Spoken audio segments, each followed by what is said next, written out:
This event changed the course of so many people's lives, including yourself, because it did prompt you to start working in this fertility prevention space.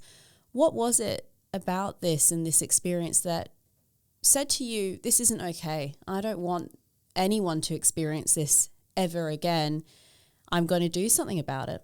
Yeah, it was probably a couple of moments. That first moment wherein the realisation of it was a very experienced person in a very routine job, that sort of stuck with me, still does stick with me, especially when I do work with organisations now and teams and leaders who keep talking about very competent people, and everyone's got lots of training and they're 20 years in trades, and it's hard because that still sits with me when I think about that doesn't exclude us from the risk.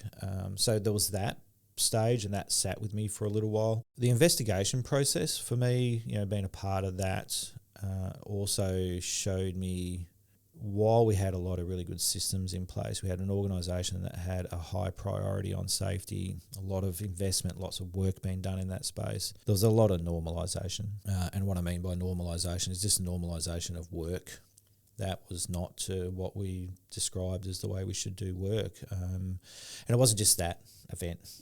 That event reminded me of some other serious injuries that had happened, that two of them I'd been involved in an investigation of. The other one I wasn't, but it was on another shift. So I learnt a lot then through that curiosity, and I think that was probably when I started to become inherently curious about, well, hang on a minute, if we're doing all this stuff, why does this still happen? How can this still happen? And for me, this normalisation, that's why I did go down the behavioural science path, because I, prior to that, was totally thinking it's just follow the system, follow the process, make sure there's a permit, make sure there's a JHA, make sure there's these things, and things will be okay. But no, people do work and people make decisions at all levels. I'm not just going to the individual on this occasion. And that's what I learned through the investigation process. There'd been awareness of deviation at different levels of the organisation who didn't act. There was decisions being made in the way we do our work that, again, probably set up scenarios where it was pretty easy to deviate.